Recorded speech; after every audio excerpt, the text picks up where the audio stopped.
Our Bible reading today will be 2 Samuel chapters 1, 2, and 3, and Luke chapter 18, 1 through 17. The second book of Samuel, chapter 1. Now it came to pass after the death of Saul, when David was returned from the slaughter of the Amalekites, and David had abode 2 days in Ziklag. It came even to pass on the third day that, behold, a man came out of the camp from Saul with his clothes rent, and earth upon his head. So it was, when he came to David, that he fell to the earth and did obeisance. And David said unto him, From whence camest thou? And he said unto him, Out of the camp of Israel am I escaped. And David said unto him, How went the matter? I pray thee, tell me. And he answered, That the people are fled from the battle, and many of the people also are fallen and dead, and Saul and Jonathan his son are dead also. And David said unto the young man that told him, How knowest thou that Saul and Jonathan his son be dead? And the young man that told him said, As I happened by chance upon Mount Gilboa, behold, Saul leaned upon his spear, and lo, the chariots and horsemen followed hard after him. And when he looked behind him, he saw me and called unto me, and I answered, Here am I. And he said unto me, Who art thou? And I answered him, I am an Amalekite. And he said unto me again, Stand, I pray thee, upon me, and slay me, for anguish is come upon me, because my life is yet whole in me. So I stood upon him and slew him, because I was sure that he could not live after that he was fallen. And I took the crown that was upon his head, and the bracelet was upon his arm, and have brought them hither unto my Lord. Then David took hold on his clothes, and rent them, and likewise all the men that were with him. And they mourned and wept and fasted until even, for Saul and Jonathan his son, and for the people of the Lord, and for the house of Israel, because they were fallen by the sword. And David said unto the young man that told him, Whence art thou? And he answered, I am the son of a stranger, an Amalekite.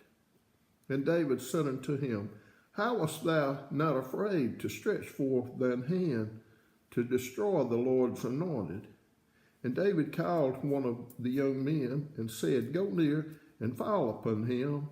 And he smote him that he died. And David said unto him, Thy blood be upon thy head, for thy mouth hath testified against thee, saying, I have slain the Lord's anointed. And David lamented with his lamentation over Saul and over Jonathan his son. Also he bade them teach the children of Judah the use of the bow. Behold, it is written in the book of Jasher, The beauty of Israel is slain upon thy high places. How are the mighty fallen? Tell it not in Gath, publish it not in the streets of Askelon, lest the daughters of the Philistines rejoice, lest the daughters of the uncircumcised triumph. Ye mountains of Gilboa, let there be no dew, neither let there be rain upon you, nor fields of Ephraim, for there the shield of the mighty is vilely cast away, and the shield of Saul, as though he had not been anointed with oil. From the blood of the slain, from the fat of the mighty, the bow of Jonathan turned not back, and the sword of Saul returned not empty. Saul and Jonathan were lovely and pleasant in their life, and in their death they were not divided. They were swifter than eagles, they were stronger than lions. You daughters of Israel, weep over Saul, who clothed you in scarlet with other delights, who put on ornaments of gold upon your apparel. How are the mighty fallen in the midst of the battle? O Jonathan, thou wast slain in thine high places. I am distressed for thee, my brother Jonathan. Very pleasant hast thou been unto me. Thy love to me was wonderful, passing the love of women. How are the mighty fallen, and the weapons of war perished? Chapter 2. And it came to pass after this that David inquired of the Lord, saying, Shall I go up into any of the cities of Judah? And the Lord said unto him, Go up. And David said, Whither shall I go up? And he said, Unto Hebron. So David went up thither, and his two wives also, Ahinoam the Jezreelitess, and Abigail, Nabal's wife, the Carmelite. And his men were with him, and his men that were with him did David bring up, every man with his household, and they dwelt in the cities of Hebron. And the men of Judah came, and there they anointed David king over the house of Judah. And they told David, saying, that the men of Jabesh-Gilead were they that buried Saul. And David sent messengers unto the men of Jabesh-Gilead, and said unto them, Blessed be ye of the Lord, that ye have showed this kindness unto your Lord, even unto Saul, and have buried him. And now the Lord show kindness and truth unto you, and I also will requite you this kindness, because ye have done this thing. Therefore now let your hands be strengthened, and be ye valiant, for your master Saul is dead, and also the house of Judah hath anointed me king over them. But Abner the son of Ner, captain of Saul's host, took Ishbosheth the son of Saul, and brought him over to Mahanaim, and made him king over Gilead, and over the Asherites, and over Jezreel, and over Ephraim, and over Benjamin, and over all Israel. Ishbosheth, Saul's son, was 40 years old when he began to reign over Israel, and reigned 2 years. But the house of Judah followed David. And the time that David was king in Hebron over the house of Judah was 7 years and 6 months. And Abner the son of Ner, and the sons of Ishbosheth the son of Saul, went out from Mahanaim to Gibeon. And Joab the son of Zeruiah, and the servants of David went out and met together by the pool of Gibeon, and they sat down, and one on the one side of the pool, and the other on the other side of the pool. And Abner said to Joab, Let the young men now arise and play before us. And Joab said, Let them arise. Then there arose and won over by number 12 of the Benjamin, which pertained to Ishbosheth the son of Saul, and 12 of the servants of David. And they caught every one his fellow by the head, and thrust his sword in the fellow's side, so they fell down together. Wherefore that place was called Helgahazarim, which is in Gibeon. And there was very sore battle that day, and Abner was beaten, and the men of Israel, before the servants of David. And there were 3 sons of Zeruiah there, Joab and Abishai and Asahel. And Asahel was as light of foot as a wild roe. And Asahel pursued after Abner, and in going he turned not to the right hand nor to the left from following Abner. Then Abner looked behind him and said, Art thou Asahel? And he answered him, I am. And Abner said to him, Turn thee aside to thy right hand or to thy left, and lay thee hold on one of the young men, and take thee his armor. But Asahel would not turn aside from following of him. And Abner said again to Asahel, Turn thee aside from following me. Wherefore should I smite thee to the ground? How then should I hold up my face to Joab thy brother? Howbeit he refused to turn aside. Therefore Abner, with the hinder end of the spear, smote him under the 5th rib, that the spear came out behind him, and he fell down there and died in the same place.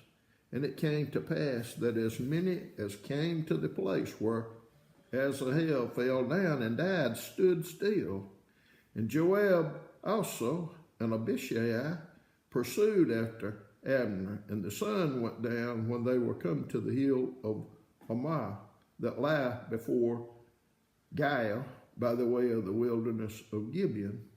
And the children of Benjamin gathered themselves together after Abner, and became one troop, and stood on top of an hill. Then Abner called to Joab and said, Shall the sword devour forever? Knowest thou not that it will be bitterness in the latter end? How long shall it be then, ere thou bid the people return from following their brethren? And Joab said, As God liveth, unless thou hast spoken, surely then in the morning the people had gone up, every one from following his brother. So Joab blew the trumpet, and all the people stood still and pursued after Israel no more, neither fought they any more. And Abner and his men walked all that night through the plain, and passed over Jordan, and went through Bithron, and they came to Mahanaim. And Joab returned from following Abner, and when he had gathered all the people together, there lacked of David's servants 19 men and Asahel. But the servants of David had smitten Benjamin and of Abner's men, so that 360 men died. And they took up Asahel and buried him in the sepulchre of his father, which was in Bethlehem. And Joab and his men went all night, and they came to Hebron at break of day. Chapter 3. Now there was long war between the house of Saul and the house of David, but David waxed stronger and stronger, and the house of Saul waxed weaker and weaker. And unto David were sons born in Hebron, and his firstborn was Amnon of Ahinoam the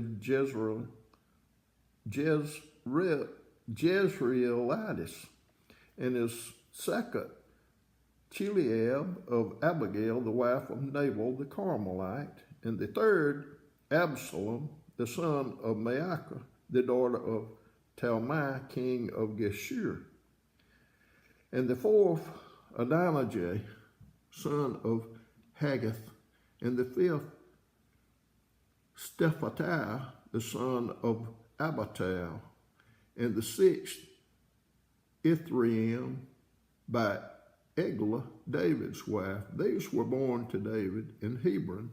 And it came to pass, while there was war between the house of Saul and the house of David, that Abner made himself strong for the house of Saul.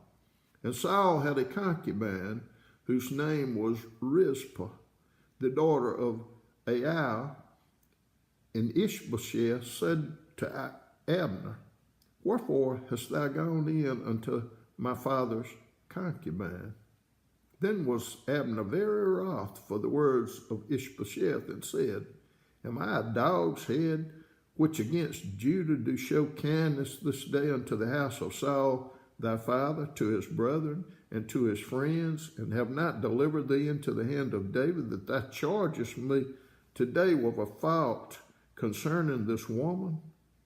So did God to Abner, and more also, except as the Lord has sworn to David, even so I do to him, to translate the kingdom from the house of Saul, and to set up the throne of David over Israel and over Judah, from Dan even to Beersheba. And he could not answer Abner a word again, because he feared him. And Abner sent messengers to David on his behalf, saying, Whose is the land? Saying also, Make thy league with me, and behold, my hand shall be with thee, to bring about all Israel unto thee. And he said, Well, I make a league with thee, but one thing I require of thee, that is, thou shalt not see my face, except thou first bring Michal, Saul's daughter, when thou comest to see my face.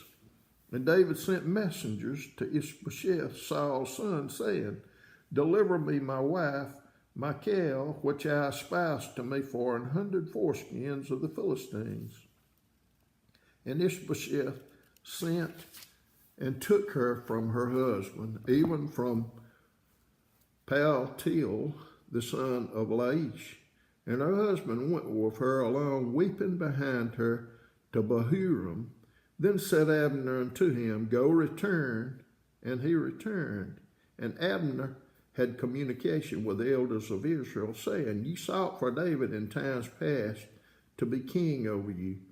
Now then do it, for the Lord has spoken of David, saying, By the hand of my servant David I will save my people Israel out of the hand of the Philistines and out of the hand of all their enemies. And Abner also spake in the ears of Benjamin, and Abner went also to speak in the ears of David to Hebron, all that seemed good to Israel, and that seemed good to the whole house of Benjamin. So Abner came to David to Hebron, and 20 men with him, and David gave Abner and the men that were with him a feast. And Abner said unto David, I will arise and go, and will gather all Israel unto my lord the king, that they may make a league with thee, and that thou mayest reign over all that thine heart desireth. And David sent Abner away, and he went in peace. And behold, the servants of David and Joab came from pursuing a troop, and brought in a great spoil with them. But Abner was not with David in Hebron, for he had sent him away, and he was gone in peace. When Joab and all the host that was with him were come, they told Joab, saying, Abner the son of Ner came to the king, and he hath sent him away, and he is gone in peace. Then Joab came to the king and said, What hast thou done? Behold, Abner came unto thee. Why is it that thou hast sent him away, and he is quite gone? Thou knowest Abner the son of Ner, that he came to deceive thee, and to know thy going out and thy coming in, and to know all that thou doest. And when Joab was come out from David, he sent messengers after Abner, which brought him again from the well of Sirah, but David knew it not. And when Abner was returned to Hebron, Joab took him aside in the gate to speak with him quietly, and smote him there under the 5th rib, that he died, for the blood of Asahel his brother. And afterward, when David heard it, he said, I and my kingdom are guiltless before the Lord forever from the blood of Abner the son of Ner. Let it rest on the head of Joab and on his father's house, and let there not fail from the house of Joab one that hath an issue, or that is a leper, or that leaneth on a staff, or that falleth on the sword, or that lacketh bread. So Joab and Abishai his brother slew Abner, because he had slain their brother Asahel at Gibeon in the battle. And David said to Joab and all the people that were with him, Rend your clothes, and gird you with sackcloth, and mourn before Abner. The King David himself followed the bier. And they buried Abner in Hebron, and the king lifted up his voice and wept at the grave of Abner, and all the people wept. And the king lamented over Abner and said, Died Abner as a fool dieth. Thy hands were not bound, nor thy feet put into feathers. As a man falleth before wicked men, so fellest thou. And all the people wept again over him. And when all the people came to cause David to eat meat while it was yet day, David sware, saying, So do God to me, and more also, if I taste bread or aught else, till the sun be down. And all the people took notice of it, and it pleased him. At whatsoever the king did pleased all the people. For all the people and all Israel understood that day that it was not of the king to slay Abner, the son of Ner. And the king said unto his servants, Know ye not that there is a prince and a great man fallen this day in Israel? And I am this day weak, though anointed king, and these men are sons of Zeruiah. Be too hard for me. The Lord shall reward the doer of evil according to his wickedness. Luke chapter 18, verses 1 through 17. And as he spake a parable unto them to this end, that men ought always to pray and not to faint, saying, There was in a city a judge which feared not God, neither regarded man. And there was a widow in that city, and she came unto him, saying, Avenge me of mine adversary. And he would not for a while, but afterward he said within himself, Though I fear not God, nor regard man, yet because this widow troubleth me, I will avenge her, lest by her continual coming she weary me. And the Lord said, Hear what the unjust judge saith, and shall not God avenge his own elect, which crieth day and night unto him, though he bear long with them? I tell you that he will avenge them speedily. Nevertheless, when the Son of Man cometh, shall he find faith on the earth? And he spake his parable unto certain which trusted in themselves that they were righteous, and despised others. 2 men went up into a temple to pray, the one a Pharisee and the other a publican. The Pharisee stood and prayed thus with himself, God, I thank thee that I am not as other men are, extortioners, unjust, adulterers, or even as this publican. I fast twice in the week. I give tithes of all I possess. And the publican, standing afar off, would not lift up so much as his eyes unto heaven, but smote upon his breast, saying, God, be merciful to me, a sinner. I tell you, this man went down to his house justified rather than the other. For everyone that exalteth himself shall be abased, and he that humbleth himself shall be exalted. And they brought unto him also infants, that he would touch them. But when the disciples saw it, they rebuked them. But Jesus called them unto him and said, Suffer little children to come unto me, and forbid them not, for of such is the kingdom of God. Verily I say unto you, whosoever shall not receive the kingdom of God as a little child shall in no wise enter in.